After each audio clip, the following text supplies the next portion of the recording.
session. The date is June 29th, 2023.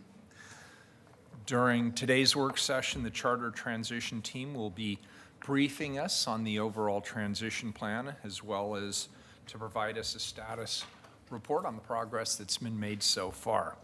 This is obviously a work session, so it's meant to be an informal discussion. There's nothing for us to decide today, and there are no votes to be taken. This is a chance to hear from the team and engage in discussions around the work that's been done so far, as well as talk a little bit about the work that's ahead. Before I turn this over to Mike, I'd like to take a moment to congratulate and thank Mike Jordan and his team. You guys have done some incredible work. In February of this year, the council unanimously adopted a resolution assigning the Herculean task of managing this transition to the Chief Administrative Officer. Congratulations.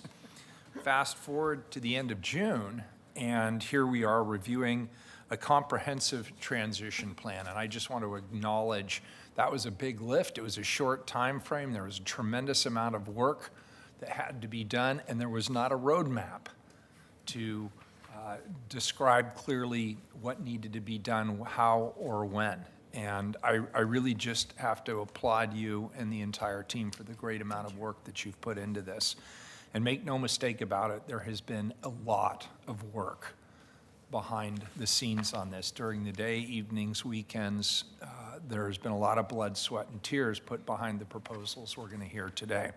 So I congratulate you on this. I appreciate your efforts to bring something new to the table and work directly with all of us on the City Council to keep us informed and engaged along the way. So thank you for that. I'm looking forward to today's presentation and our discussion. Colleagues, I am told that this presentation will take approximately 35 minutes. Does that sound about right? Mm-hmm. Why don't we go through the entire presentation just so we can keep the flow going, and then we'll just open it up for the discussion at the end, if that's okay with my colleagues. And we have Commissioner Rubio and Commissioner Mapps online. I believe Dan is absent today. Is that correct? Commissioner Ryan is absent. I can see Commissioners Rubio and Mapps, but if you need to ask a question, it might, when we get to that point, just be easiest just to jump in. Raise your hand and I'll try to see you, but if I miss you, you're all the way across the room in a little tiny square. Got it. Please feel free just to jump in. Director Jordan, welcome. Thank you. Good afternoon, Mr. Mayor, members of the commission or council, commissioners.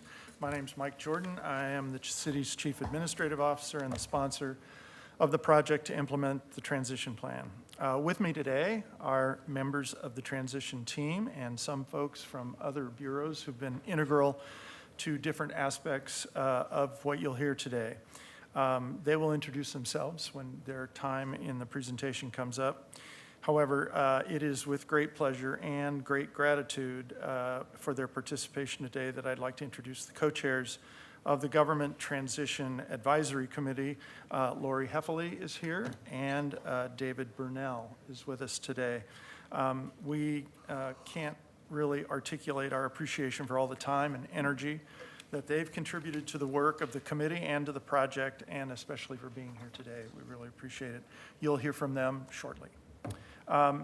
So you received our transition plan and the current update status last week. We appreciate all of your engagement and with your colleagues to date, and particularly want to extend a big thank you to your staffs who have spent a lot of hours with us also working on different aspects of the project. Now, for those who haven't been following this maybe as closely as some of us here in the building, I'll just briefly go over how we got here. You're aware that in November of 2022, Portlanders voted to change city government in three significant ways. First, allowing voters to rank candidates in order of their preference using ranked choice voting. Second, creating 4 new geographic districts with 3 members elected to represent each district, expanding city council to a total of 12 members. And third, replacing the commission form of government with a city council focused on setting policy and a mayor elected citywide to run the city's day-to-day operations with the assistance of a professional city administrator. Next slide, please. The purpose of the purpose of the project is really quite simple. Implement the ballot measure 26228 and the associated changes that are required to make the elections and government reforms effective. This slide articulates in shorthand how we want to approach the process of implementation so that Portlanders are more informed and more engaged while laying the foundation for outcomes that we hope will manifest in the community and in city government over the long term. And of course, at the end of the day, delivering the project that is in accordance with the transition plan's scope, timelines, and budget. The presentation today highlights several areas of the transition plan. We hope that we can communicate today an outline of the scope, schedule, and budget, share the project approach with the community and with the council, and communicate to some degree the complexity and dynamic nature of the work that's coming ahead of us. I appreciate what you said about questions, so I won't say my request to hold questions until we're done, so that would be really helpful for us. So at this time, I'd like to pass it over to our project manager, Shoshana Oppenheim, who is also with us remotely today. Shoshana has kindly decided to stay away because she's been a little under the weather this week and saved us all. So to you, Shoshana. Thanks so much, Mike, and Mayor, Council. Shoshana Oppenheim, she, they pronouns. I'm the transition project manager. And yes, I'm a little under the weather, but I'm sure I'll shake it pretty soon. So I share the CAO's appreciation for both our team and for the opportunity to share our work with you today. So let's just dive right into it. So this slide shares how we're thinking about our work. The transition project can be defined as implementing the three main components of the voter-approved ballot measure and their associated charter amendments. The project is really organized around the change to a mayor-council form of government and the reforms to our election methods to elect our city elected officials. When approaching this project, we're thinking about it in phases. Phase 1 includes the immediate tasks that are needed to be accomplished to implement the charter amendments by January 1, 2025. That includes delivering a 2024 election using ranked choice voting and electing a 12-member city council by district, establishing a voter education program at the city, which is required by the charter, and establishing clear lines of authority for the elected officials, the new city administrator that conforms with the new charter amendments. Also, we'll be providing the 2025 council and mayor the information about their roles so that they're able to perform their work. And we're establishing an organizational structure that reports to a new city administrator. We transition to phase 2 after January 1, 2025, focusing on adapting and improving our governance and how we deliver services for Portlanders. We expect key areas of focus for phase 2 to include the alignment with the new organizational structure, the leadership roles, continuing our systems and process improvement, and importantly, assessing our success and understanding where we fell short. As we become more certain about decisions in phase 1, we will know more about the scope and depth of phase 2. Phase 3 is really the establishment of the future state and includes continuous improvement based on lessons learned and emerging priorities for the future city council and the challenges facing the city. Phase 3 is where we see the elements with a longer implementation schedule and a work plan based on the success or challenges that grow out of phase 2. This work is deeply informed by our new city leadership and our city administrator and the elected officials that will be elected in the 2024 and 2026 cycles. I think we can all agree that true implementation of the charter amendments will not be complete with the 2024 election. It will take several cycles to shift all of our systems and processes to the new form of government and ways of working. The transition plan really focuses on phase one, the immediate transition deliverables. The plan we shared with you last week is organized by the tasks that flow from the election reforms, such as the election to use ranked choice voting and establish a 12-member council elected in 4 districts with 3 members representing each district, and the governance reforms, transitioning to a mayor-council form of government with a legislative council and an executive mayor that manages the city's day-to-day operations with the help of a city administrator. Next slide, please. An important part of our transition plan is to share with the community how to measure success. A reminder that the plan really only covers the elements that are going to be in place for the 2024 election, and so that the city can operate in January of 2025 under the new mayor-council form of government. There are countless ways that we can improve how we deliver services, and we understand that it'll take time for the community to feel and see the impact of the governance and election reform. This slide outlines the indicators we expect this council, the GTAC, and the public to hold the project sponsors, leadership, and the transition team accountable. These measures are tightly connected with the city's organization work as we strive to build a better organization with clear lines of authority, focused on serving the needs of Portlanders and a change that is durable with a logical nexus to the new leadership structure. We need your input here. First, are these the right indicators? If not, what's missing? Given that we're looking for things that we can measure and tools of measurement, really, we're looking for you to help us refine our thinking. And we hope that this is an area that we can return to in our discussion part of our presentation. We would like to collaborate on developing targets for each indicator. For example, satisfaction. How do we measure this?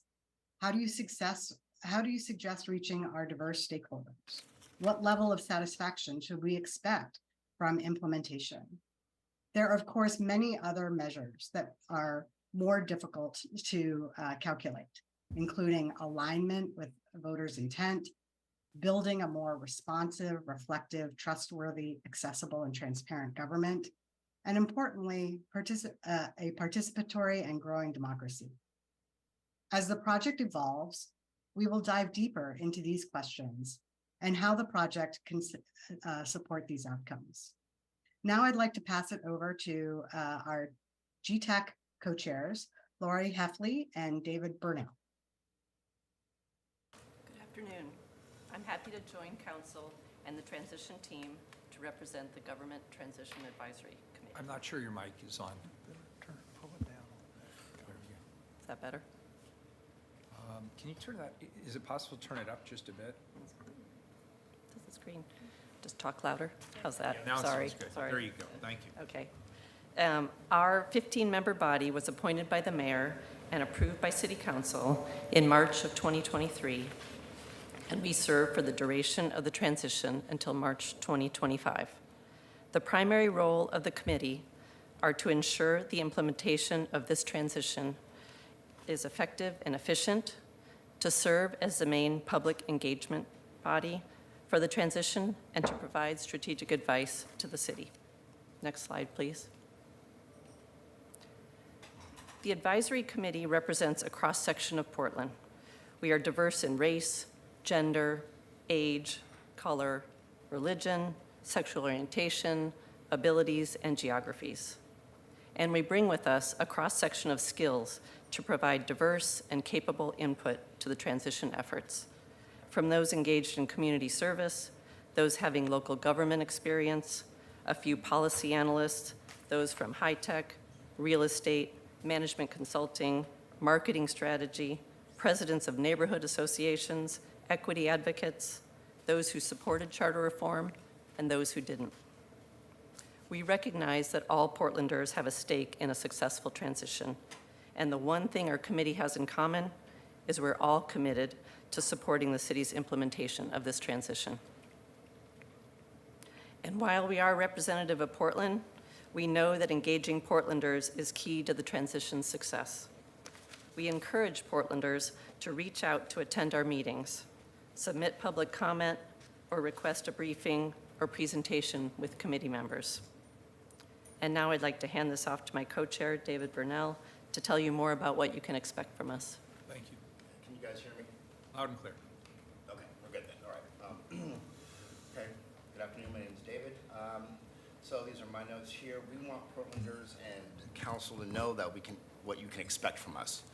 From the Government Transition Advisory Committee throughout the transition.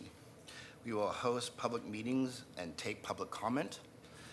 We will receive monthly status updates on the transition plan and engagement plan and advise course corrections when needed. We will provide advice on the transition elements, particularly around community and employee engagement, project budget, change management, voter education, and the definition and measures of success. We will support the city in its education and engagement efforts, and we will partner with communities historically left out of City Hall decision-making to promote a new Portland government that works for our diverse, vibrant communities and meets their needs. Now I'd like to pass this over back to Shoshana, talk about the project schedule. Thanks so much, David. So we've shared with you and the GTAC the project scope, the workflow and importance of delivering the election reforms on schedule. So what you see in this slide are some of the key milestones for the elections method reforms. Some important updates are that we're actively collaborating with Multnomah County to develop an MOU on the roles and responsibilities for ranked choice voting implementation and administration. A collaboration between the city and county has been strong, and planning is underway with their software vendor to make the necessary changes to their election systems. Expect to hear more from us on this as we move further into developing this partnership and as we move forward with our voter education strategy. Our voter education strategy includes 3 elements: utilizing government communication channels, candidate training, and a campaign focused on hard-to-reach voters.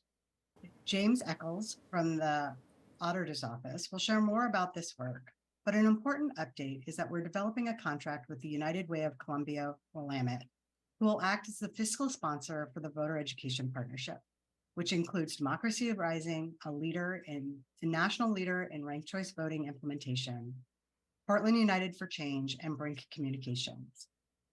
This is an exciting step forward in developing the materials that are critical to the success of our first ranked choice voting election and district-based elections. You will see on this timeline that we're also mindful of the fact that this team will be in place to manage the ballot measures that were referred by the 2020 Commission for the 2024 ballot. I'll dive deeper into the work of the Independent District Commission in a few moments. Next slide, please. This slide shows a timeline of the governance area of the transition. This slide helps put various streams of work in context. As you can see, the development of the organizational structure is foundational to the governance of our city.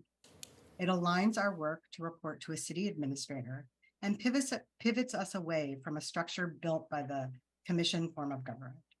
This work is led by Becky Tilson, who you'll hear from shortly. The organizational structure is essential to developing a recruitment plan for the city administrator, to develop a recommendation for a salary range for that position, based on the direct reports and the resources needed for that office. Tate White from our team is here to provide an update on our work to align our council operations with the charter amendments and to plan for a staffing plan for the expanded city council and the mayor. A review of the budget function will be conducted between June and September, with an initial report out of recommendations for the fiscal year 24-25 process in early September. The basic goal of the review is that is to review the current budget function at the city and look for ways to improve the overall process and outcomes. considering legal requirements, national best practices, and the change in our own form of government. We're lucky to have Christy Owen from the CBO to talk about their work establishing a cross-bureau stakeholder group and identify policy questions for council to consider as we update our budget functions. You'll also hear from Jamie Duhamel about the work of the Salary Commission and their recent proposal plans to engage the community through listening sessions about their proposal. All of this work on this slide and the previous slide will feed into revisions of the Portland City Code. This work is managed by our team member, Diana Shiplett, in partnership with the City Attorney's Office. It's important for you to know that one of our guiding principles is to prioritize what needs to happen to ensure the future form of government can function, and that the mayor elected in 2024 can hire a city administrator to lead our new organizational structure. And we're able to pass a budget in for the fiscal year 25-26 fiscal year. And that our leadership, including our elected officials, understand their new roles and authority. Next slide. That is an enormous amount of work in a short period of time. And the project sponsors and the project team are committed to using change management best practices and planning the implementation of these changes. We're developing a guiding change management vision for the project, as well as specific strategies catered to the different needs of the various pieces of work. As you know, change management is the application of a structured process and a set of tools for leading the people side of change to achieve the desired outcomes. By focusing on the people who experience and lead the change, there will be a greater long-term success and a durable success. In a project like this one, which includes organizational, structural, and physical changes, it's critical for the city, our employees, leadership, and residents to have a shared vision of the future state and shared ownership of the path to get there. To help navigate the multifaceted changes that we're experiencing, the Chief Administrative Officer selected Next Strategies as our change management partner. Next Strategies is supporting the city's implementation using the Cotter method of change management, which is appropriate to the size, scale, and urgency of this project. The Cotter method, which is outlined on this slide and detailed in our transition plan, was selected because of its focus on strategic, operational, and cultural aspects of change, ensuring that the organization can successfully adapt to new situations while maintaining or improving performance. Cotter has been proven effective for large organizations implementing complex changes. This approach will support us as we address both the programmatic and interpersonal aspects of change, with a focus on building momentum and promoting continuous improvement. Of course, there's several methodologies that could be applied to this work. Our team is incorporating project management and change management concurrently to deliver the implementation of the changes to our form of government and our election methods. This approach allows us to tailor the change management based on the impact of the change. Not all pieces of this complex project will call for the same level of change management support. So now that we gave you an overview of what our plan includes, now you'll get to hear more of how we're going to do it. So unfortunately, Sophia Alvarez Castro had an unavoidable conflict today. So I'll share the information about the work of the Independent District Commission. Next slide, please.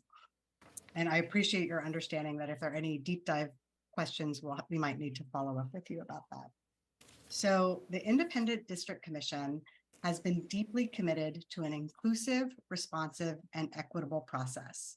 On June 1st, the Independent District Commission released its draft district plan with 3 map options for community input. The Alder map, which is the one all the way on the left, is built around preserving established neighborhood boundaries. This map divides the central city among 3 districts using the Willamette River and I-84 as boundaries to promote a broad engagement with central city issues and economic opportunities and distribute significant assets and institutions among multiple districts. Neighbors in the lower southeast share a district with the demographically and socioeconomically similar communities of the west side of the river and are connected by both the Selwood and the Ross Island bridges. The Cedar map in the middle is built around prioritizing transit corridors.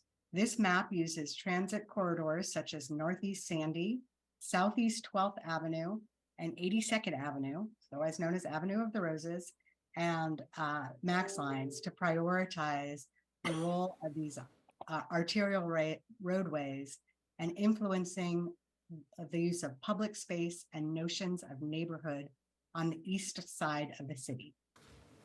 Neighborhoods in the central east side and the inner southeast are bordered by the Willamette to the west and major transit lines to the east, such as the Max, and share a district with neighborhoods on the west side of the river. The Maple map is built around keeping much of the central city together, as defined by the Central City 2035 plan, while preserving the historic Albina neighborhood and adding several inner east side neighborhoods. The central city includes the city's most densely populated urbanized neighborhoods, where residential and commercial uses are tightly interwoven. East side neighborhoods with a high percentage of renters, like the Central East Side, Buckman, Kearns, share a district with the west side renter-heavy neighborhoods known like Goose Hollow, Old Town, University, and South Waterfront, as well as several other west side neighborhoods. The three draft maps are the direct result of feedback to the Independent District Commission. They have received hundreds of comments from Portlanders so far. The commission is currently in a public comment period, accepting public comment through July 22nd. The commission is holding 8 public hearings, and you can see those dates on this slide, 2 in each of the proposed district as required by the charter. All of these public hearings will happen throughout the month of July, and I think the last one is on the 16th of July. So the district commission is eager to hear from as many folks as possible to engage with these maps this summer, so the commission can do their best to craft a final district map that paves the way for a more inclusive and representative future. After the public comment period ends, the commission will reconvene and deliberate on the public input received. They will refine the maps as needed and vote on the final district map. The earliest the commission is slated to vote on the final district map is August 16th.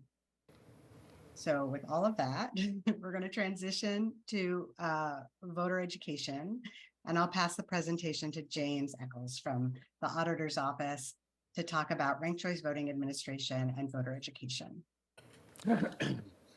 Thank you so much, Shoshana. Good afternoon, Mr. Mayor, Commissioners. My name is James Eccles. I use he, him pronouns, and I'm an elections analyst in the Auditor's Office. In April, this council adopted amendments to our elections code that started the process of developing ballots for the 2024 election. Multnomah County worked with their software vendor, Clear Ballot, to develop the software code for vote tabulation based on that new elections code.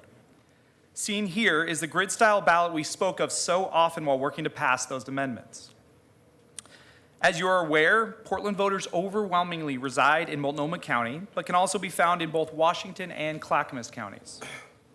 These 3 counties are working hard to ensure a coordinated approach to conducting elections for Portland ranked choice voting contests, including the design of ballots and a system to provide for the centralized tabulation of all vote data. This coordinated effort involves tabulation, printing, mailing, and other important stakeholders. Our county partners will ensure that every Portland voter is able to express their voting preferences when the election comes.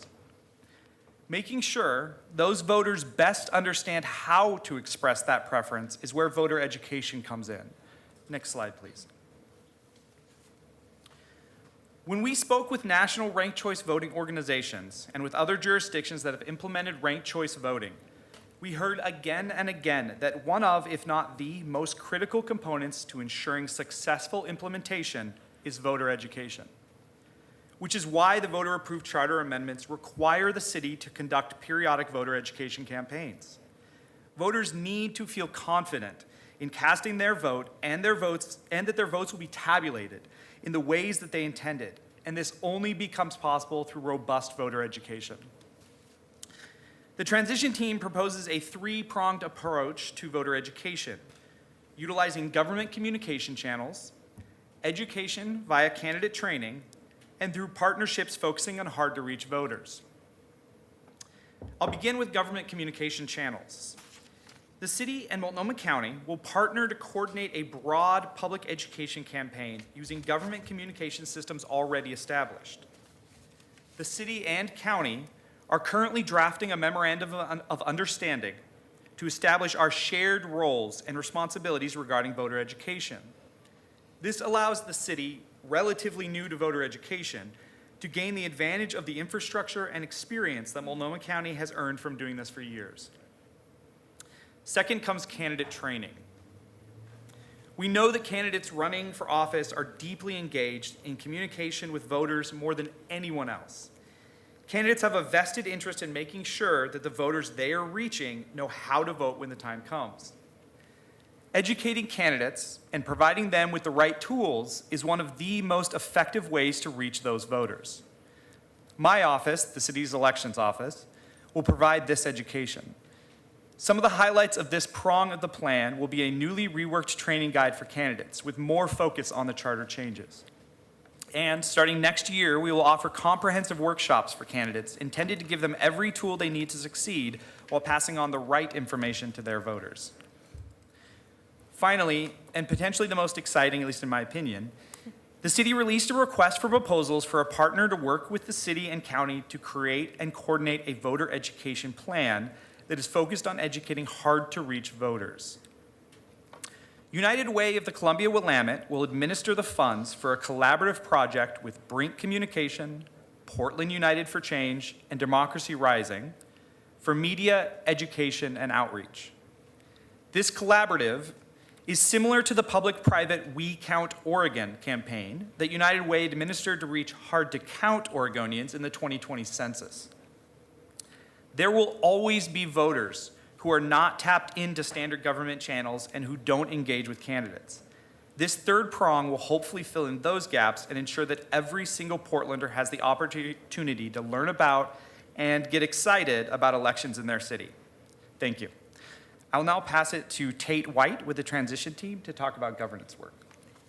Thank you, James. Good afternoon, Mayor and Commissioners, all of my colleagues, and everyone else who's joining today.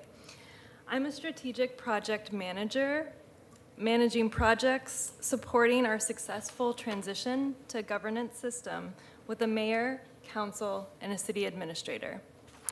As you know, our form of government will officially change to a mayor-council system when the 12 councilors and a mayor take office in January 2025. The mayor will no longer sit on council, and councilors will focus on setting policy and connecting with the community.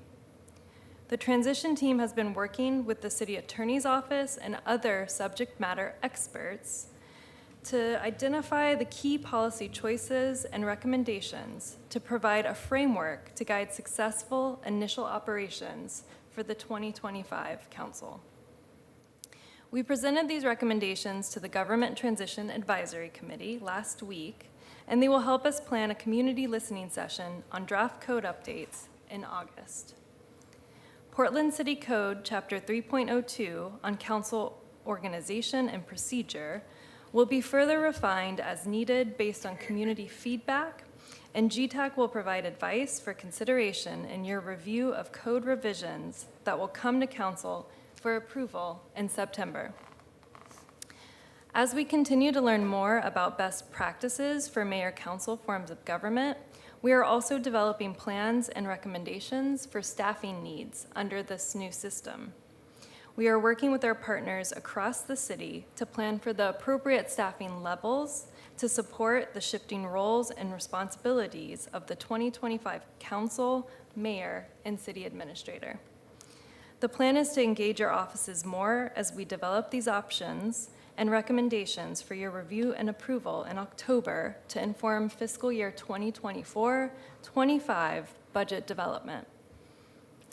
Many of the governance transition deliverables you're hearing about today will require code revisions, and our team is prioritizing the areas of code that need to be updated to align with the new form of government and these shifting roles and responsibilities for leadership. I will now pass it to Maddie Sauter to talk about facilities.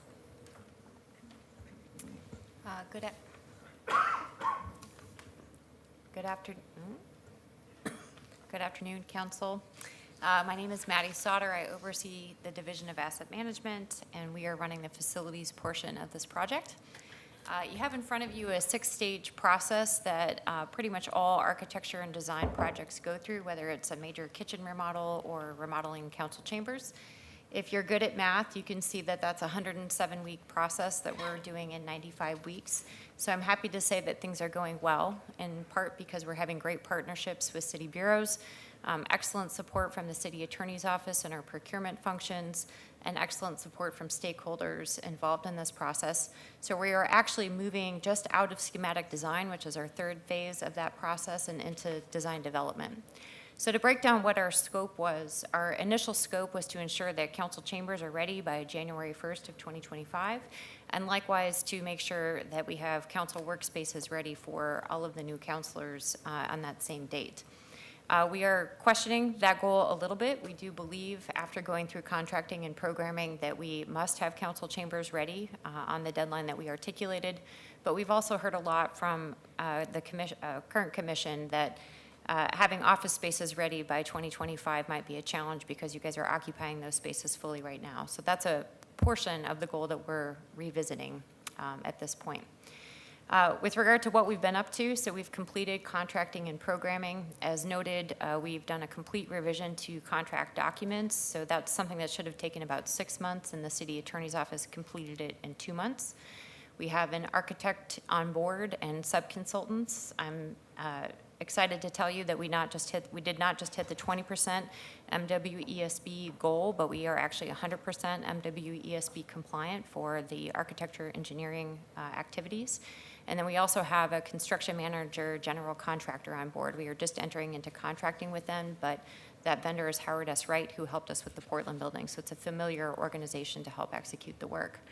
We've had great stakeholder participation, so programming is a phase of work in which we define the architectural requirements of the projects. It mostly involves a lot of listening to make sure that we're not missing any fatal flaws or critical requirements that you need in service of the work.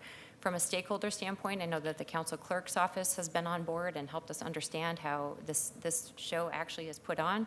We've had great support from Open Signal, who we collaborate with for broadcasting and AV work. And then likewise, we've had great support from OEHR to understand ADA requirements and to make improvements there. And then really from all of our partners with BTS and OMF Security. Your offices have also participated. I think we've heard from each of you at some point in time to understand your requirements. So the things that we've heard from you are that adjacencies are important. So you need to have your council chambers near your offices, and we've heard that. We've heard that the counselors need to be near the mayor, so we've heard that. We've heard that you want safe and secure spaces. You want private spaces for confidential work. We've heard a lot about how open office arrangements will not work for commissioners or counselors or their chiefs of staff. We have heard that there's a lot of need to strategize, and so you need many more conference room spaces than you have right now to meet with constituents. And we've also heard that you want to invest in City Hall, that there's a certain presence to this building. There's a lot of feeling around the location, and that there's an interest in investing in this asset as to the degree possible. We've also heard that competing opinions and a lot of combat are normal, so we're hoping that that's the case and you're well accustomed to it as we go out of schematic design and have to make some choices about what we want to do. But overall, we feel like this is going exactly as an architectural project should, and we're really grateful for all of your support in this work. We can go to the next slide. We do also want to do a little bit of a big reveal. We do believe that it might actually be possible to renovate the existing council chambers here in City Hall. We had done some initial test fitting in that regard and couldn't quite figure out how to make it work, thus the value of an architect. And so we do believe that we'll be bringing that forward as a potential option. We want to make sure that costs are considered in that process. Right now, it looks like it could be a budget-neutral decision. It might have a lot of benefits to the project overall with regard to maintaining those adjacencies and safety concerns that folks had and expressed during programming. And likewise from us, there's a life cycle cost perspective by having duplicative security functions in both Portland Building and City Hall. It's a very hefty ongoing expense, and so if we can eliminate that expense by having both operations in one building, that would be pretty ideal. So we're exploring this more. If you haven't seen it yet, it just means we're moving really fast in the process, and so we haven't made it to you yet, but you'll be seeing it in the next week or so. But I do want to note we are quickly moving out of the schematic design and into the design development phase, and so at some point in time, we'll have to make some choices. We know that you want to make choices that are informed by costs, so those should be here in about a month, and then we'll be back to you to help make trade-off decisions. Next slide, please. Lastly, as noted, we're heading into design development here soon, so that's where we take an option and we really pull on the thread. We'll be reaching out to BDS to understand permitting requirements, to understand if there are any fatal flaws there.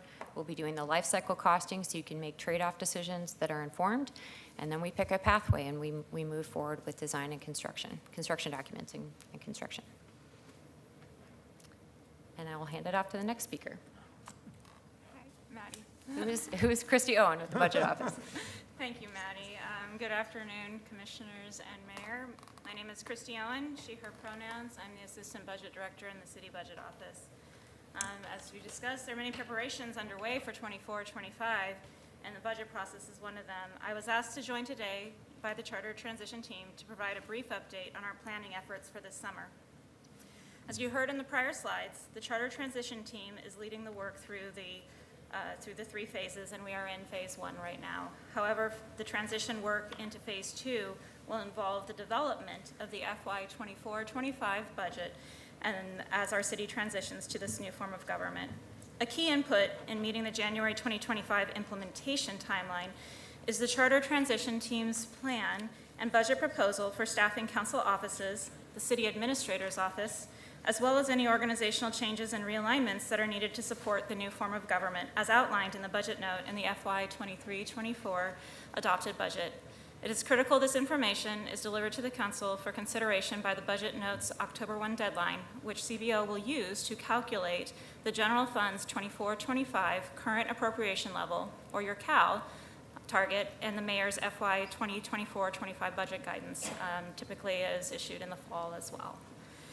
In addition to preparing for the receipt of financial and organizational information, the CBO will be developing the 24-25 budget process, including the potential for incorporation of changes in preparation for the handoff in the new form of government. This is the development of the future state.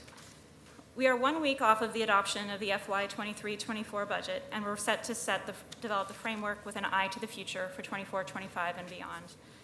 This is a key deliverable for the Charter Transition Project to ensure the continuity of operations in the city as well. It is a top project for the CBO this summer to have a budget process for 24-25 that is ready to hand over to the new council, mayor, and first city administrator, as this is our dress rehearsal as the development of 25-26 will occur in the new form of government. We're leading this review and assessment work with finance and equity leaders at the city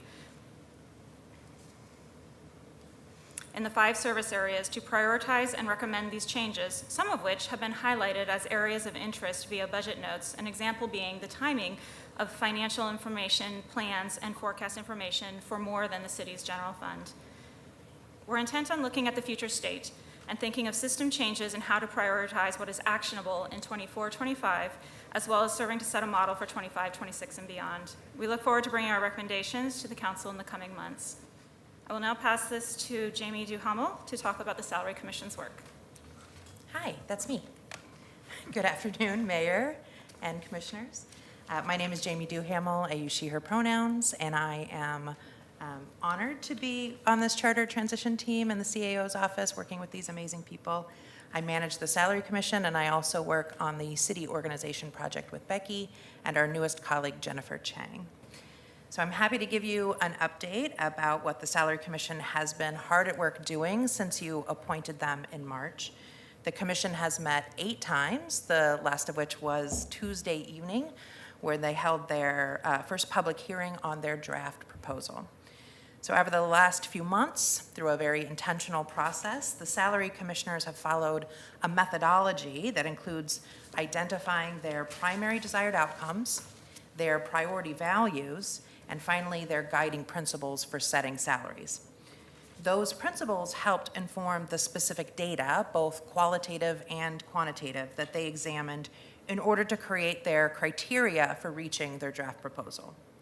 That data included specific metrics about cost of living wages in the city, wages of other elected positions of comparable scope and comparable city size, as well as the current wages of these roles at the city, including what you would have been making had you been able to keep up with cost of living since 2018.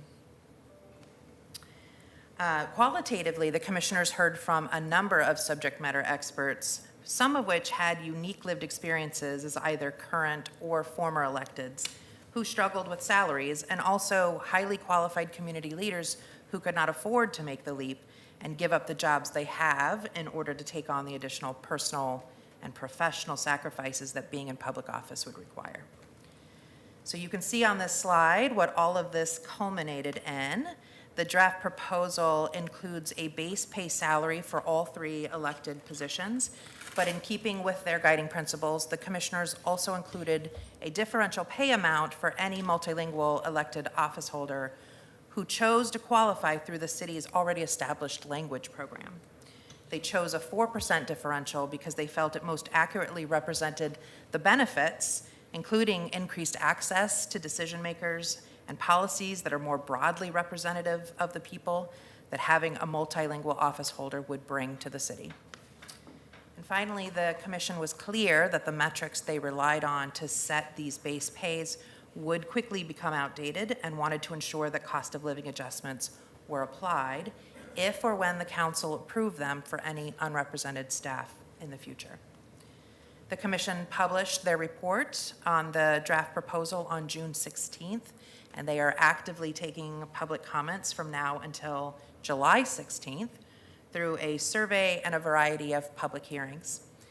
The guiding principles were also included in a letter that the Salary Commission wrote to all of you, inviting your feedback about the framework they are using. And I know I know that they are very much looking forward to hearing from you if you have any input you wish to provide.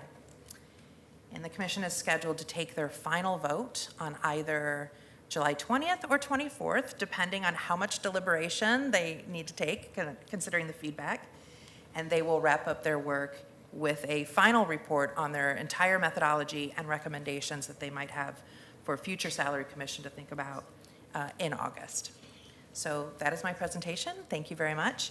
And I will now pass it to Becky Tilson to talk to you about the city organization project. Thanks, Jamie. Thank you for having us. Can you hear me? Yeah. My name is Becky Tilson. I use she, her pronouns, and I'm the service delivery manager on the transition team. The city organization project is working on developing a recommended high-level organizational structure that organizes bureaus under the management of a city administrator rather than reporting to 5 council offices as they do now. This spring and summer, council, with bureau leadership and other subject matter experts from bureaus, began partnering on a 3-phase programmatic assessment, which is being conducted in the 5 service areas established by Mayor Wheeler in January of this year. These assessments, based on a methodology that was shared out with the teams, are looking at the ways that programs and bureaus are currently configured across the city and will lead to a new recommended structure. The goal of the work is to develop a recommended high-level organizational chart that has rational spans of control for the new city administrator and their deputies, that has clear and reasonable groupings of bureaus and programs, and that reports to one city administrator. Recently, the teams completed phase 1 of the 3-phase assessment and shared reports documenting their work. These were comprehensive and thoughtful and reflected a lot of time and energy and creativity from Bureau and Council offices. I was really impressed and grateful for the work, the commitment to the work, and the shared ownership of the eventual recommendation that's going to come to Council. At a retreat last week, the group, which was Bureau Directors and Council Chiefs, identified some shared agreements that will help inform the next phase of the work, including the idea that we will need to recommend deputies in addition to a city administrator, and that we'll recommend service areas aligned around similarities of mission, services, function, and primary focus. This coming October, CIO Mike Jordan will share a final recommendation with Council for your consideration.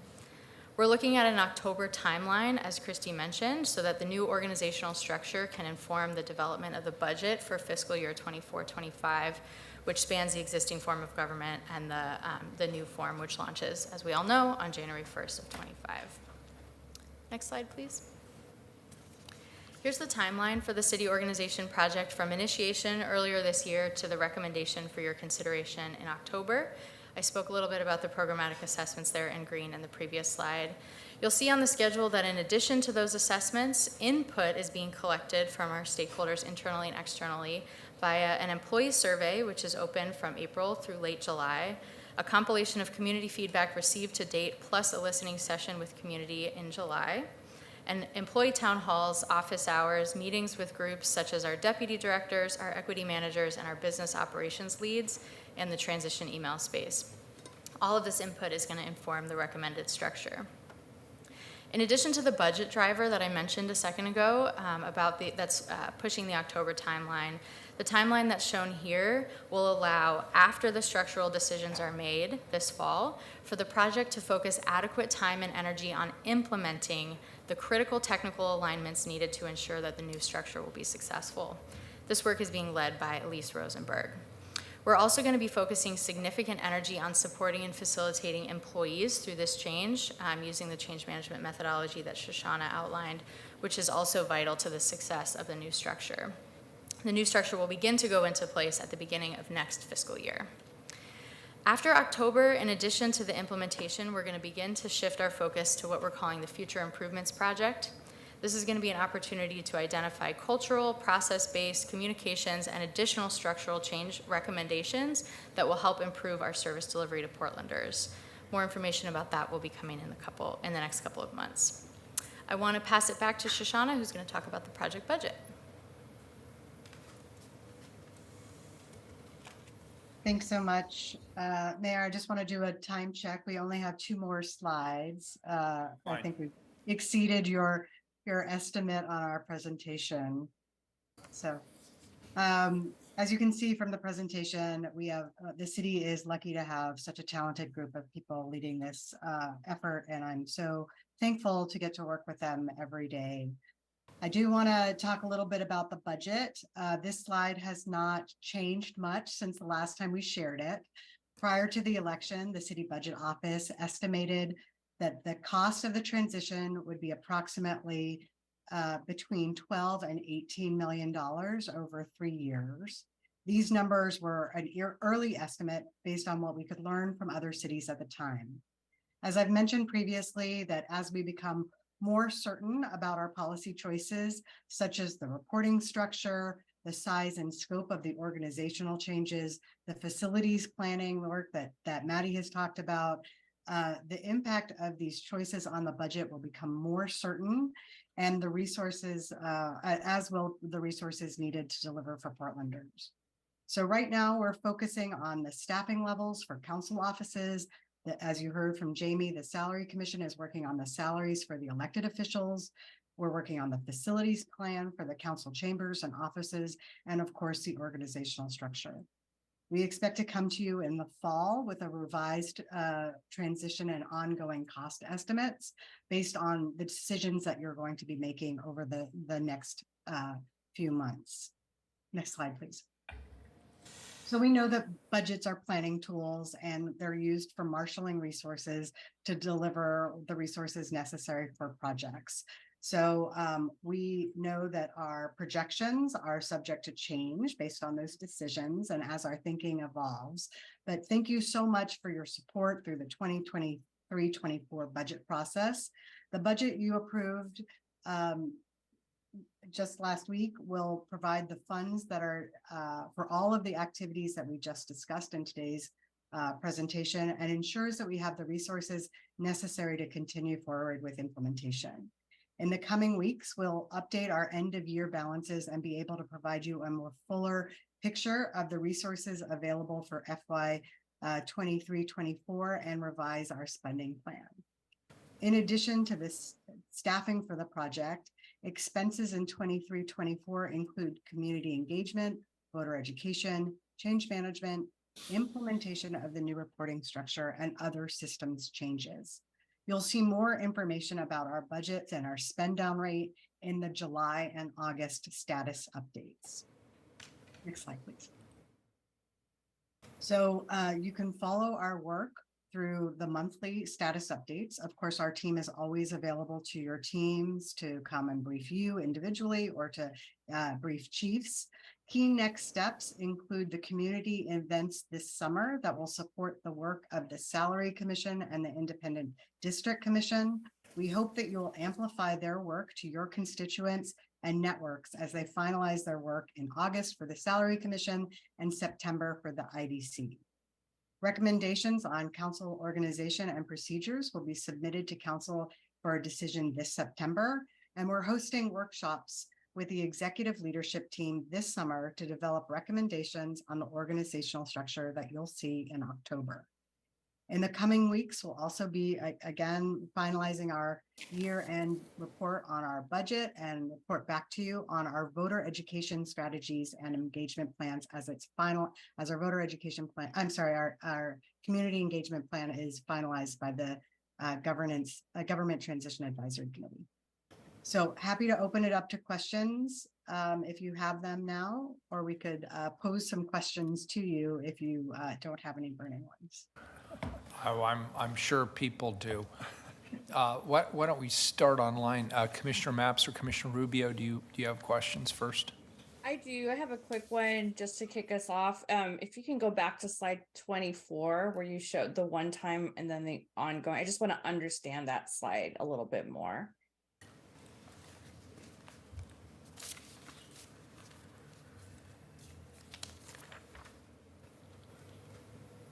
Maybe it's the one before that. There you go. Yep. Yeah. 24. Which one is she looking for? So Commissioner Rubio, do you have a specific question or do you want me to talk through this slide? If you could, can you make it the full? Sorry, I can't read it. Yeah, It's of very course. small because I'm seeing your, yeah. The wrong one open.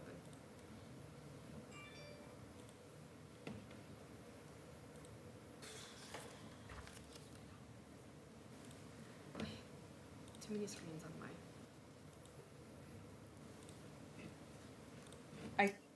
Okay. Thank you. So yeah, can you walk me through, so if I'm understanding this right, then this is above and beyond what the one-time cost would be. It's the annualized ongoing cost. I'm sorry, could you repeat your question?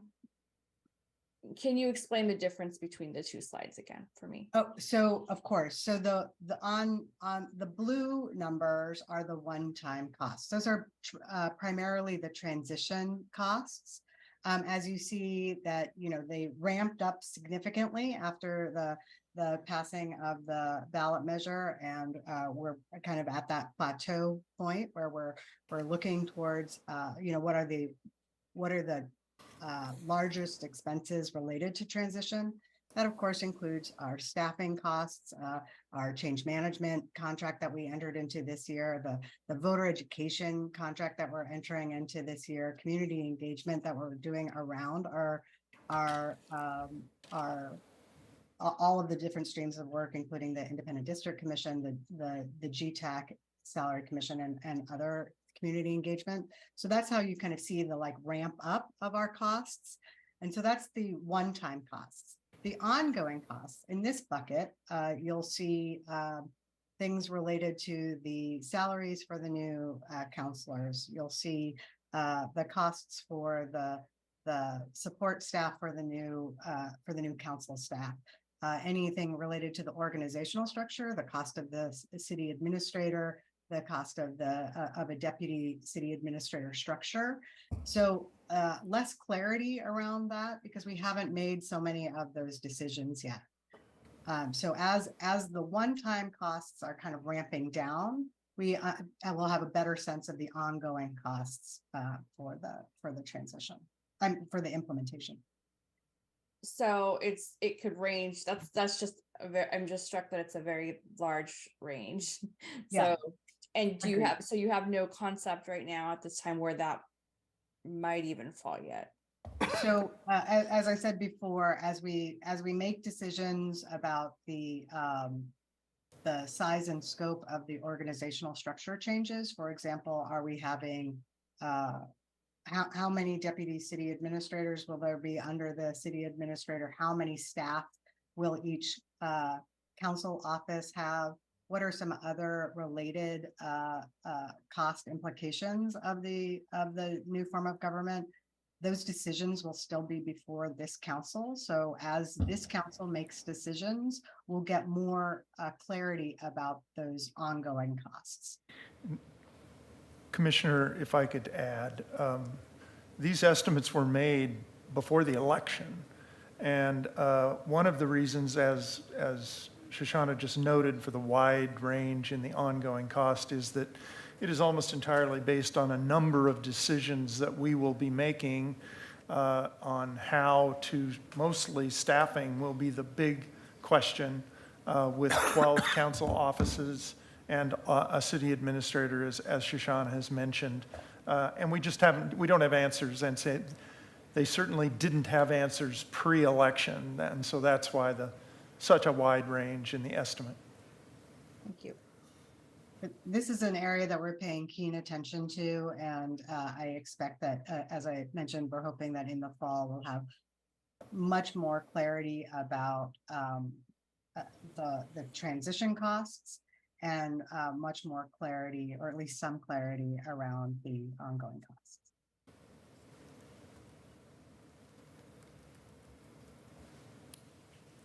Commissioner Rubio, did that complete your questions? Great. Commissioner Maps? Yes, I want to thank staff and volunteers for their presentation today, and I want to thank everybody who's been working on this. For folks watching at home, I can attest to the fact that city staff and elected offices have been working diligently, sometimes around the clock, to land this on time. I have a couple of questions that I wanted to surface here.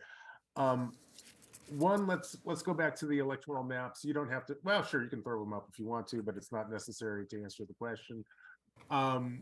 My question is, do we have any analysis on the impact or the expected number of people of color we would expect to be elected under these different maps? You know, I'll defer that question to the folks that are working on that, and I'll be happy to circle back with you if our analysts provided any analysis on that. I don't think that was in their scope, but I'll follow up. Okay, so no one is in the room right now to answer that question. That's right. Is that Yeah. what we're saying? Yeah, Sophia's out of the office right now. Yeah. Sure. And do we have a legal analysis of the compatibility of multi-member districts with ranked choice voting with the parts of the Voting Rights Act which specifically deal with minority representation? I think we're lucky enough to have some of our legal eagles in the room with you. Mike, do you mind checking and see if Lindley? I think Lindley's here. Thanks. You just can't hide, can you?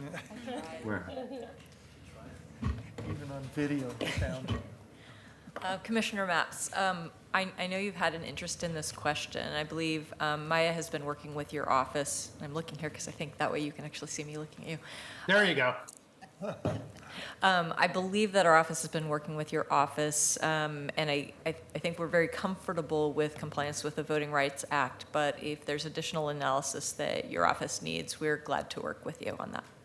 Sure, I thought I'd ask for this, but I'll ask for it explicitly. I think I would find it very helpful if we could just get a memo from the city attorney's office, which discusses how the voting system that Portland is about to implement interacts with the parts of the Voting Rights Act which are designed to prevent cities and other jurisdictions from implementing electoral systems which undermine minority representation.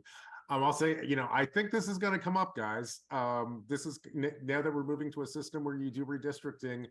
These are the kind of questions that happen all the time. We're implementing what is, I believe, a truly unique system.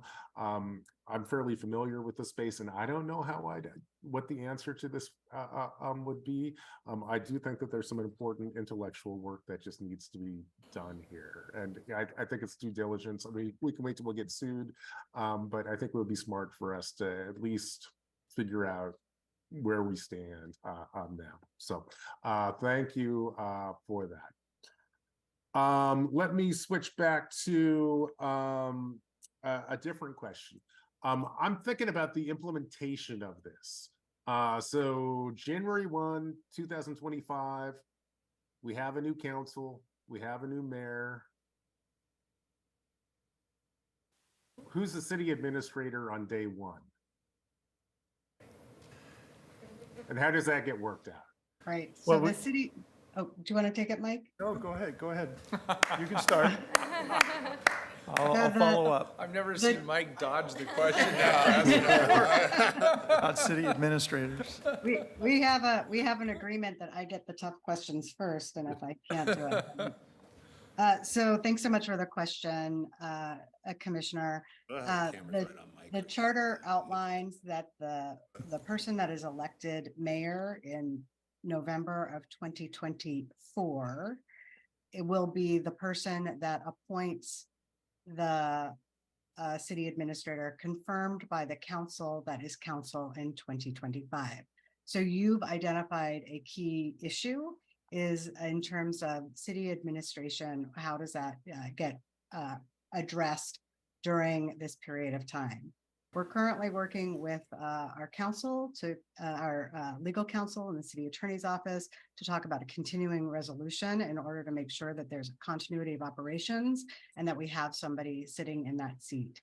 It could be that there is an interim city administrator appointed and that appointment would be confirmed by the future council.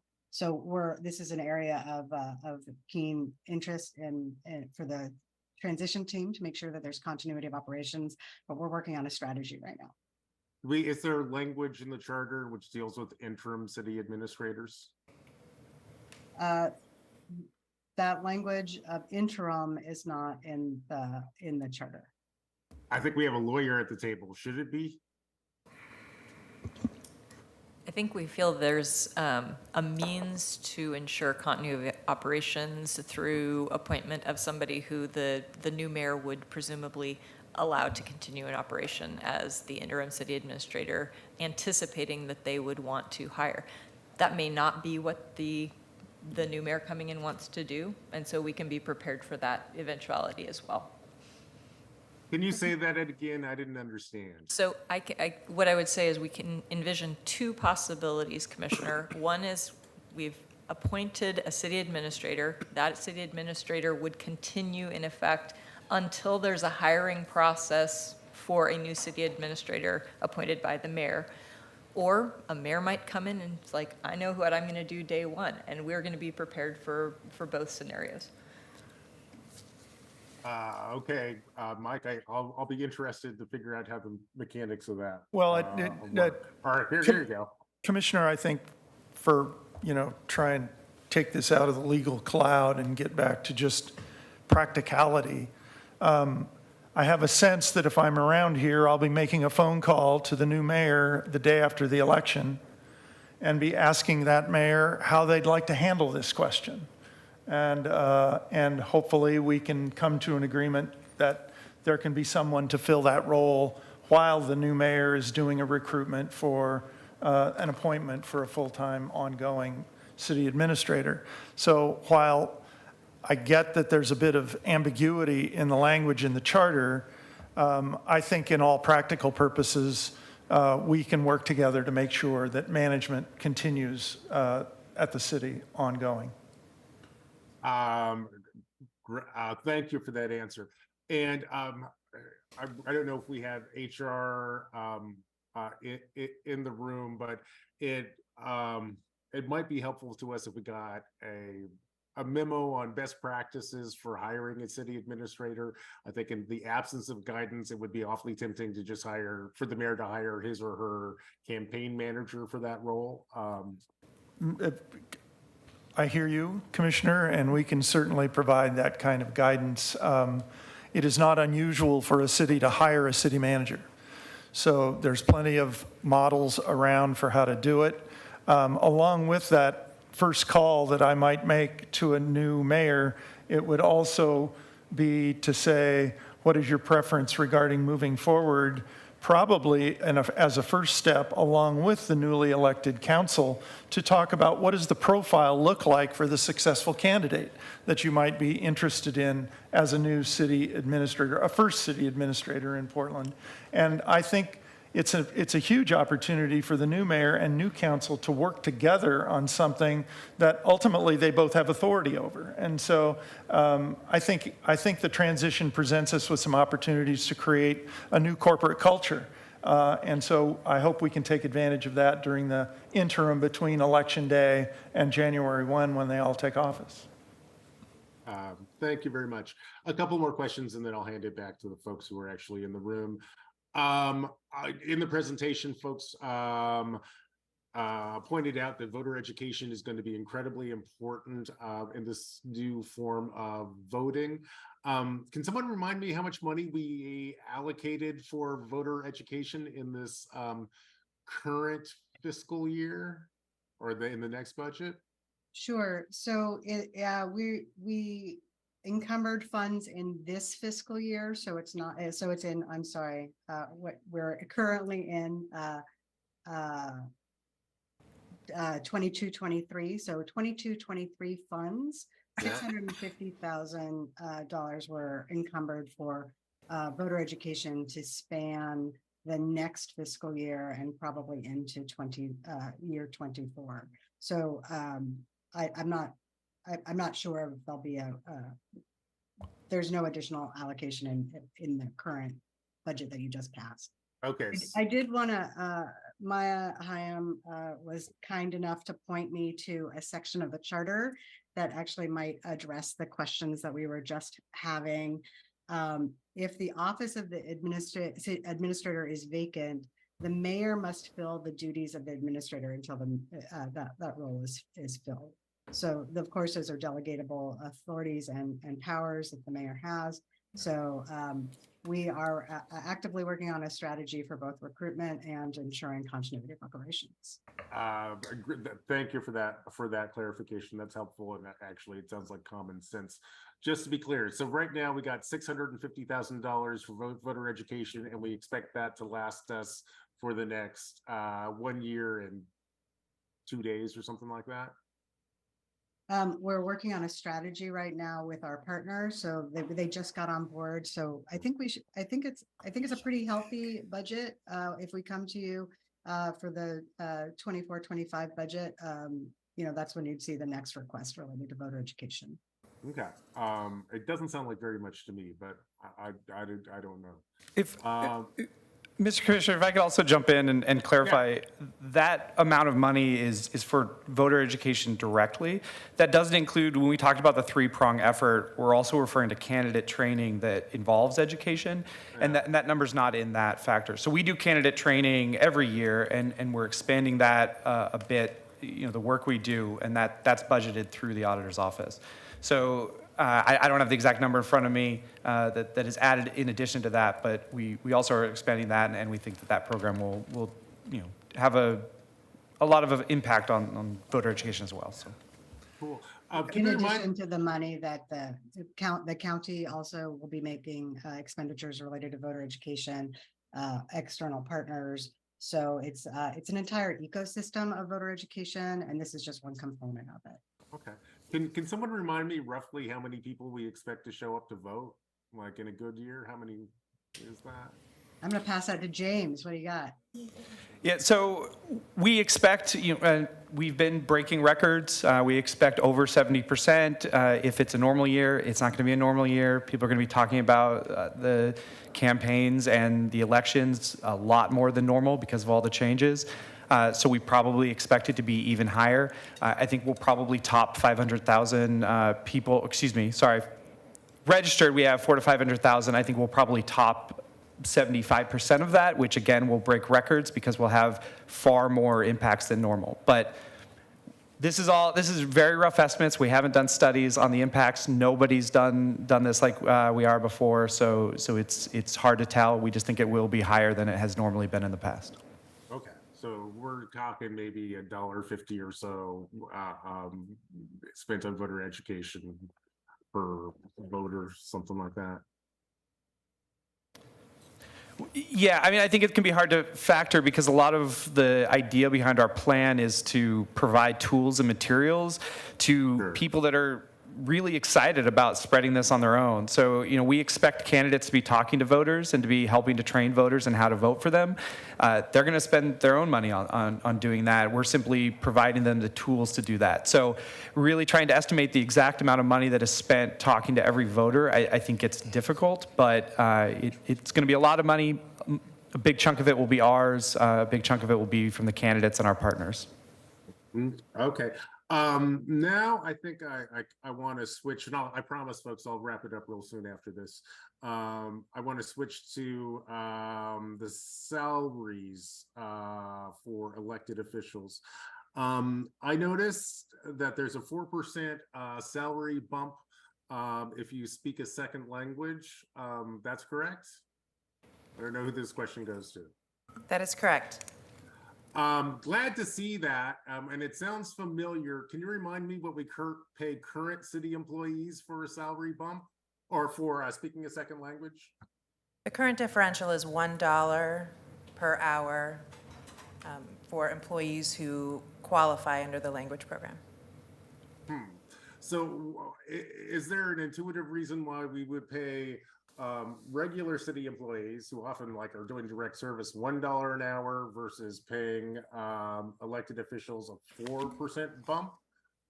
There's something seems off there. Either we're paying our employees too little or we're paying elected officials too much. I guess I don't understand the dynamics there. The Salary Commission did not undergo an analysis of comparison between whether current employees are getting paid enough. They simply analyzed whether or not the benefits that a multilingual office holder would bring to the city was worth a specific amount, and they chose 5% or 4% as being enough of an incentive for multilingual candidates to run for office and as adequate compensation for all that they would bring to the city in that role. Okay, which raises this interesting question. What did I think a lot of Portlanders, including myself, were sort of surprised by the significant salary bump, especially to members of council. Frankly, I don't have a lot of problems with the recommendation for mayor or auditor, and it is definitely the case that in the state of Oregon, many elected offices are underpaid. The governor is shamefully underpaid. The Secretary of State is shamefully underpaid. Members of the state legislature are ridiculously underpaid. Frankly, I'm not sure if that's true with members of Portland City Council. It kind of seems to me like we're moving from a form of government where city councilors are going to actually have fewer responsibilities, but they have a fairly substantial pay bump. How did we land at that? Well, it was through a variety of data metrics, including what the current council would have been paid had they been able to receive cost of living adjustments over the years since 2018. So falls within average market pay for council offices and these roles in comparable cities. It is not outside of the norm, these amounts. I forgot the last part of your question. Oh, I think that they would say that even with all of the kind of guiding principles and the kind of desired outcomes of bringing folks into office, it still falls within that kind of average range that you would see anywhere else. They also had to take into consideration the very specific charter requirements that deny them the ability to have any outside income, so they can't hold a second job with which to, make a wage that can maintain their family and help them plan for the future. These are also considered full-time jobs, which a lot of the other jurisdictions do not consider to be full-time, but these are full-time jobs. And finally, they would not probably agree that the roles and responsibilities have been lessened. They have simply been redirected. So instead of spending their time directing bureaus, the intention is that they would be spending their time more directly in community, working with people more directly, setting policy that is more reflective of more Portlanders. So they're going to be working the same amount of hours, if not more, since they're going to be in their community. It's just that those responsibilities will look different. Okay. Thank you for that clarification. And then, colleagues, this is my last series of questions. Let's go back to City Hall renovations. Do we have an estimate for how much City Hall renovations or we expect them to cost, even if we just got a range? We don't have that estimate right now, so we are just getting under contract with our construction manager, general contractor. So part of their role is to look at the design and look at constructability and to pull together that estimate. So I would say in about a month, we should have that. That's the timeline, and at that point in time, we'll be able to start doing cost comparisons between the two options. Okay, so does that mean that is that ambiguity reflected in the cost estimates for charter reform? So you guys showed us a slide that says, we'll have between 4 million and 5.9 million in one-time cost. But is the City Hall remodel part of that, or is it something different? So I think that the City Hall remodel was sort of known at that point in time, that we knew that chambers were going to be too small and that we would need to be modifying things. But again, that estimate was pulled together before the election even happened. We hadn't done any design or programming work. And what I recall was filling out a spreadsheet that kind of had a guesstimate of what the basic cost would be. So I think it's modestly reflected in there, but not with the type of architectural design and costing certainty that you would have. I would also note, I've questioned whether or not the facility costs should even be considered in the charter budget. The upgrades that we're making are long overdue, and even if we didn't have charter reform, we'd probably be making comparable upgrades. So charter reform is certainly shaping the timing and the programming behind the upgrades that we're making, but you have long needed broadcasting technology, long needed AV, long needed security changes. So I actually considered these to be part of deferred maintenance associated with City Hall. It's just we actually waited in some cases for this to be able to inform the programming a little bit better. We didn't want to put in a new AV system not knowing what was going to happen with charter reform. And now we do. So it's helping shape up cost estimates. And just to add on to that, Christy, do you want to talk about the budget that was passed by council for the improvements? Sure, thank you, Shoshana. I can briefly tell you that first, it is correct, the original cost estimates done pre-election did not include what a full renovation of City Hall would look like. It would be unknown at that time of what to be planning for. And to Maddie's point, some of those updates might have come through other decision-making processes. For the budget that was just recently adopted, there was approximately $7.2 million that was a draw on the facilities reserve, a cash fund to have seed money and then for bureaus through their funds to pay that back for the project that Maddie is underway right now. So there is a resource that is currently planned for doing this work, and that was part of the 23-24 process. It's one time, but we consider it ongoing because in order to pay back that loan with interest, so the Portland building major maintenance reserves are made whole. That is why we have the payback term, and all bureaus are paying into this. Thank you for that clarification. I don't think we'd be doing this at this moment, or we'd be renovating City Hall at this moment if it weren't for charter reform. I will also note that, we were told in the presentation that the one-time cost of this were likely to be between 4 million and 5.9 million. And then we've also just heard that we have already allocated 7.2 million for City Hall remodels, which is more than we were told what the one-time cost of this would be. So I know it's a complex Maybe I thing. should clarify if Yeah. I misspoke. I thought it was in my talking points, but I might not have made it clear that the one-time costs that were estimated by our previous CBO director did not include the facilities costs because they were unknown at that time and difficult to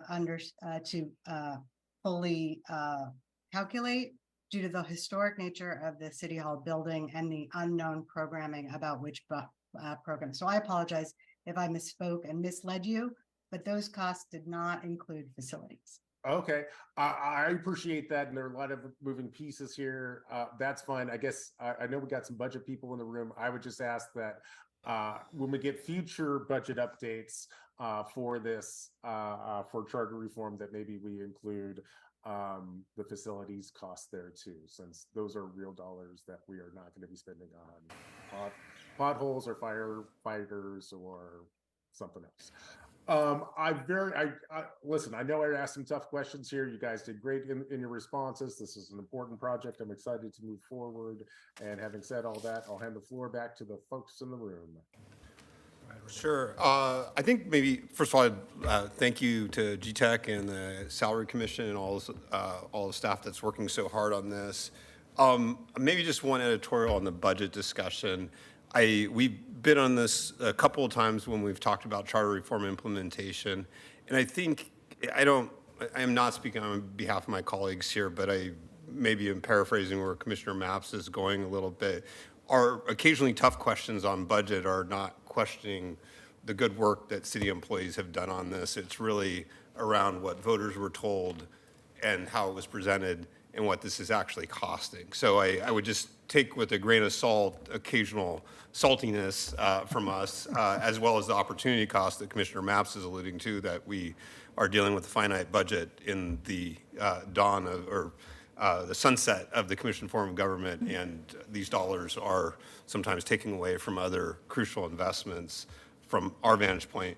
And then I will also paraphrase what Commissioner Ryan has previously observed, and I just would like to reiterate it since he's not here, and if I'm doing a bad job of paraphrasing him, he will let me know. But he, in terms of voter outreach and education, he's very concerned that we are choosing groups that aren't political, that are, truly focused on communicating what's necessary to change, but can separate advocacy for a particular candidate or a particular slate of candidates. And I just would reiterate that concern or interest in terms of voter outreach and education. In terms of goals, Shoshana, you asked at the top for feedback on your goals page. I would say, certainly avoiding disruption to the extent possible of the work we have to do between now and December 31st as we face real crisis in the city of Portland. And we've communicated this before, but I just want to reiterate that. We looked at a project yesterday that is approaching $2 billion in investment that we're going to have to make real decisions on as a city council over the coming 18 months. These are substantial investments. We're having to make some real decisions about urban renewal that are going to have multi-year implications. Those will be made before the new form of government is in place. So as an overriding goal, I realize your job is to deliver this on time, on budget, effectively as possible, but we absolutely have to make space to continue to be intelligent stewards as we confront those difficult issues, much less the challenges of livability, crime, and homelessness that we're confronting every day. So I would just put that out there as a big picture goal for us, that we continue to have a space to confront the issues before us. The other one, and I guess this goes back to Shoshana, your goal slide, there was a passing comment or question about equity in the new form of, how do we assess equity goals in the new form of government? And if I understood you correctly, and Commissioner Mapps actually gets at it a little bit from the Voting Act perspective. And I guess I'm just pausing. I was sort of pondering, what are our goals there? When you go back and look at some of the early City Club analysis of the commission form of government, right? We traditionally were overrepresented on the west side, underrepresented people of color, underrepresented women. If you go back with 100 years of commission form of government, that was true for a substantial portion of that history. That has not necessarily been true the last 10 years. And you look at the composition of the commission form of government over the last probably 2 election cycles, that historic critique has been much less so. In fact, I believe 80% of current commissioners live on the east side of the river right now, just at this point in time. And so I wrestled, Shoshana, with your question a little bit, because it's an interesting one. When you look at a lot of what fed the discussion about charter reform implementation, assuring underrepresented groups are represented. And this is just an editorial observation. I don't know how to answer your question on that, because some of the inputs, some of the historic critiques of the commission form of government were completely fair for a substantial portion of its history. I question to what extent they're still, at least in the last decade, to what extent those are, true. And what others, political scientists, sociologists, observe can really splice that data. So enough of the editorials. I think my only sort of questions at this point, let's see, with respect to salary, fully appreciate the part-time versus full-time on city council. I think we all got sticker shock a little bit for the change in what council was going to get paid, but I understand we feel it every day, the substantial opportunity cost of having made the choice we made on council. And so I guess one preliminary question, I know we're going to have more time for this, but how many of the councils you looked at were part-time versus full-time, or how many other ones prohibited outside income, at least with respect to council? I'll get to mayor and auditor in a second. That might be a question for BHR, who's not here. I do Okay. know that they were, I don't know about the prohibition against outside income. I do know that they were all comparable roles, so full-time roles in cities of comparable size. But we could get back to you with some additional analysis about their particular charter. I'm not sure if we know that. Okay. I mean, for example, I think Seattle's full-time. I've kind of done some sampling of other folks that are in somewhat similar sizes, 8 to 12. And I just think for voters responding to that particular adjustment, I think that's not an irrelevant point, that when you got to be comparing apples to apples, and it's a part-time job, very different salary expectations than a full-time job where you're having real opportunity costs. For auditor and mayor, what were sort of your benchmarks for those two positions? So the Salary Commission first established the floor of the 142,404 for council based on kind of all of those metrics, living versus thriving wage. And then they underwent an analysis of what was the average difference between that floor salary, between what councilors and mayors made and what councilors and mayors and auditors made in the various cities of comparable size and comparable roles. And so then they took that average difference between those roles and applied them to the floor to arrive at those numbers for mayor and for auditor. And when they compared that then to where those numbers landed with those other cities of comparable roles and comparable sizes, they landed right there in the middle across the board. That's helpful. I don't know that I have a specific response to it. I don't know enough about how auditors are paid, frankly, so it's sort of a weird one. You know, I look at the mayor's pay relative to the chair. That's kind of an interesting question, given, you know, the number of protests the mayor gets to face for the role that he has. But I don't know that I have any strong conclusions. I'm just sort of curious what you found there. Bonus per protest? Yeah, bonus for protest, something like that. It's I guess the last one, and I hate to use this forum for this area of question because we have a lot of opportunity with Mike on these, but as we're thinking about the deputies in particular, you know, we just went through some decisions on hiring in a major bureau, and we decided to go interim because all of this is uncertain right now, right? And we thought a national search was going to, at this point in 2023, was going to be too hard because we can't tell them who they're going to be reporting to in January in 2025. And I guess this is just sort of a implementation question as we go the next 18 months. Is the plan is in October we'll have some clarity on that reporting structure? Yes. Okay, and that will come to us at that point? That'll come to city council, or what's the mechanism for that?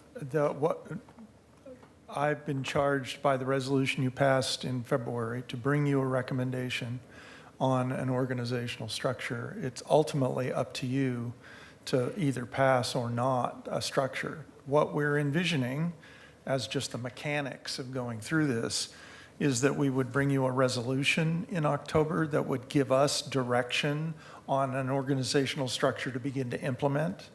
And then we would likely have to bring you back, I don't know about a series, but at least one, and probably multiple conforming ordinances to actually implement the change. All of our bureaus today are created in ordinance, and so we will need to come back to do a change in organizational structure to make sure we're conforming to the appropriate ordinance structure to implement a different organizational structure.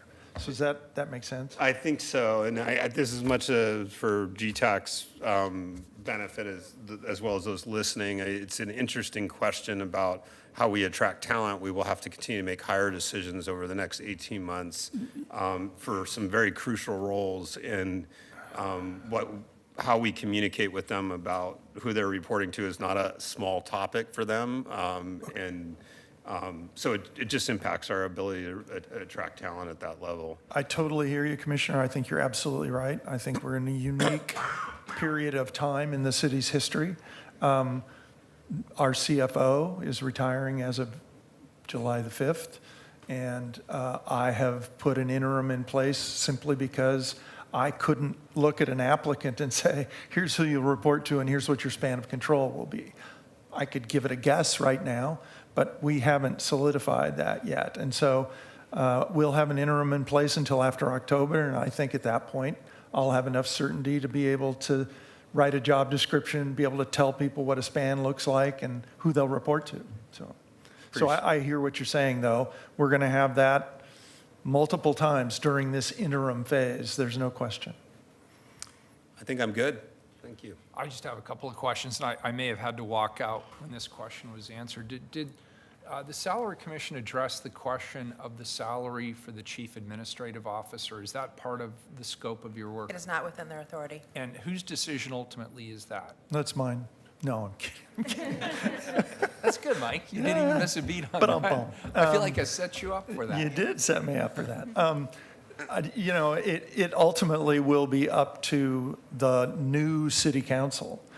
This city council certainly could give advice on that, but I believe it is the council that sets that salary. All right, so I will just And make a Lindley may point have for a the different record opinion. for the future, because I will probably forget that I said this, and I want the record somewhere to reflect it. The single most important person in this entire new form of government is the Chief Administrative Officer, period.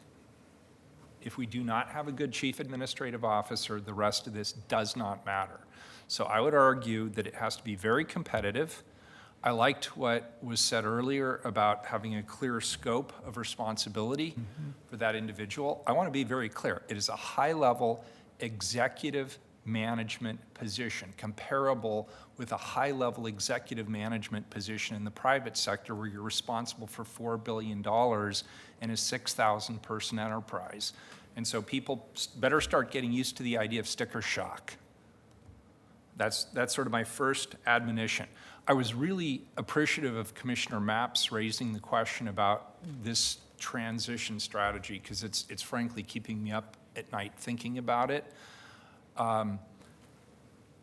It's not unprecedented, however. I mean, I think about when a governor leaves office and a new governor comes in, every single one of the agency heads understands they're potentially short timers, or at the least, they will have to reapply for their positions or speak to the governor-elect or. So that's not completely unprecedented. I assume the question of deputy city administrator is also one for the council and the mayor. Is that correct? It will be a part of the structure we bring to you in October, so it is your decision ultimately. Okay, so the risk factor that Commissioner Mapps indicated here exists insofar as we do not have a succession strategy for you. And I mean that personally for you, because you are the one who's leading us through this transition. And so that's just something else we have to be mindful of. And in other words, everybody, please be nice to Mike. Treat him well, treat him with respect. When will that question then be answered about and I'm assuming a lot of things, but assuming that we need to find a new city administrator, which we may or may not, I don't know. But if we do, how would that question be resolved and how quickly could it be resolved? What I mentioned to Commissioner Mapps earlier is how I would envision a new permanent city administrator, a new regular city administrator being appointed and then confirmed by the new mayor and the new council. This council, if they wish to start to emulate a new structure after October, when we present something to council and hopefully it gets passed and we start to move forward with implementation, the decision of this council to begin to emulate a new structure, I don't have a roadmap for that, but certainly we could discuss to the degree the council wanted to start to emulate that new structure in advance. We haven't had a lot of discussion about that, except, Mr. Mayor, that let me back up just a bit. We haven't had much in-depth discussion in this kind of a forum about this notion of deputy city administrators. It's almost just by necessity to think about a rational management structure. Try to think about today with 26 bureaus and offices and have them all report to one person. It's an impossible job, too big a span, too crazy. So it almost predicates a role for management in between. And so when we went to the service areas with your appointments or appointments back in January, it started to make us think about, so if these are service delivery areas and say there's more than 4 or 5 or 4 or whatever they end up being, it seems reasonable that there would be a layer of management there that would be between the departments and the city administrator. Exactly. And again, thinking about an organization, and we have plenty of private sector counterparts we could look to with a similarly sized budget, a similar number of divisions, which you'd never find in the private sector. We actually have far more lines of business than a commensurate private sector organization would.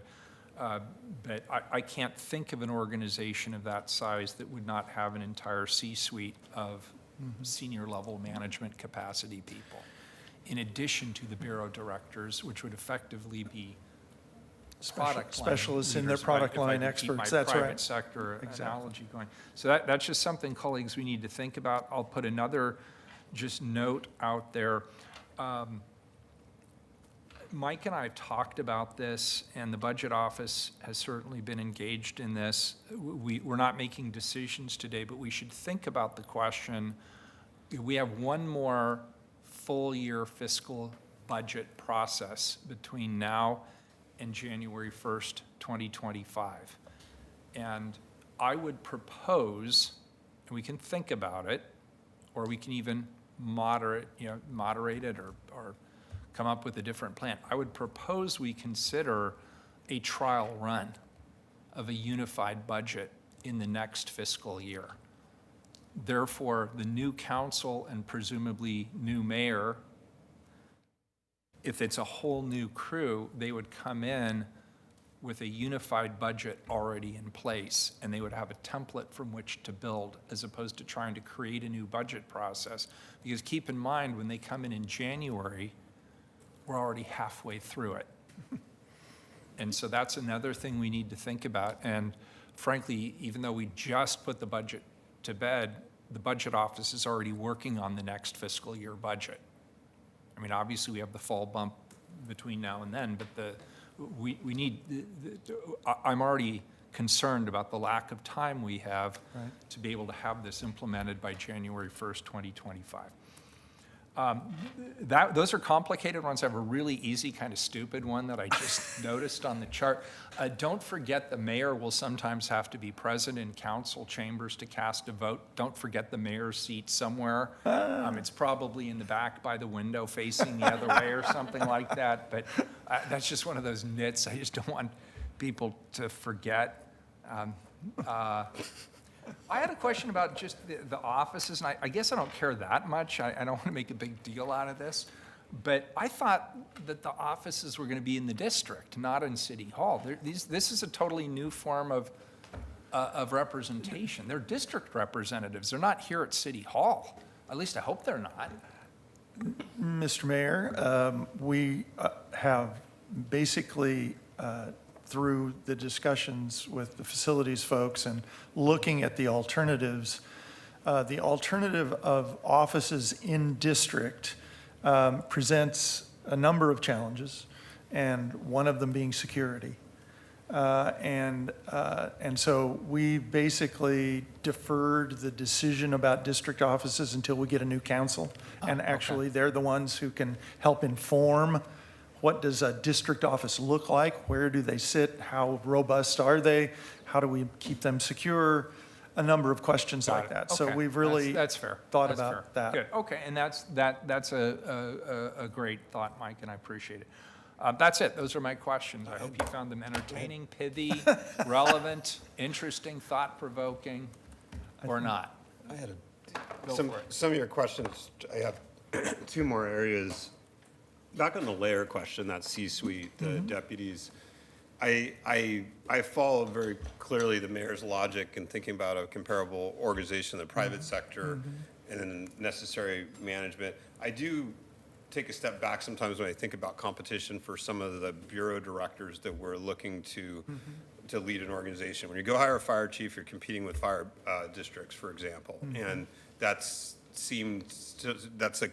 a difficult competition for cities sometimes. And whereas if you come here and you're reporting to a deputy, I guess the question is that viewed as prestigious a position as a fire district? I don't have a firm conclusion on that. I wonder about the police chief as well. There's a couple of other sort of positions in the hierarchy that when you're thinking about how you compete, that's a question mark, you know,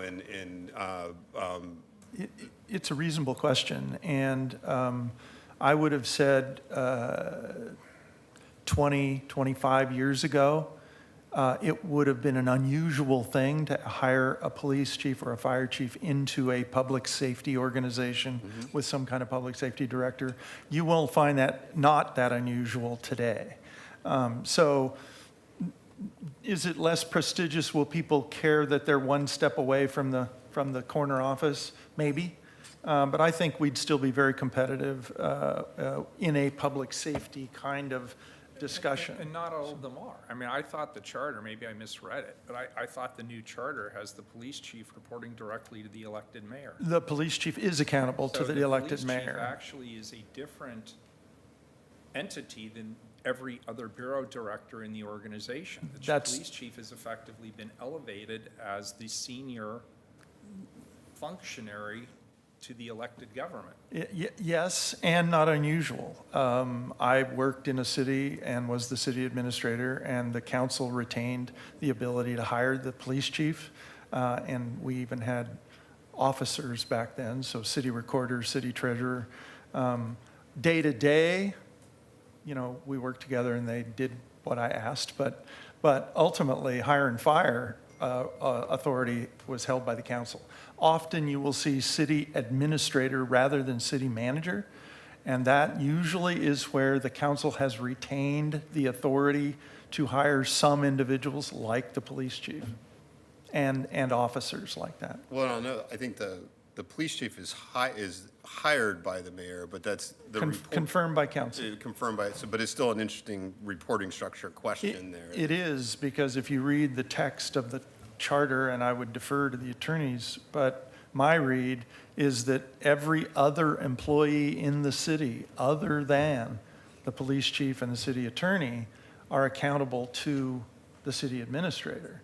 Now, it presents a real dilemma, I think, for the attorney's office, and we haven't had much discussion about that. We've got but time to figure that yes. one out. The other area of question, I get asked this a lot, or a fair amount.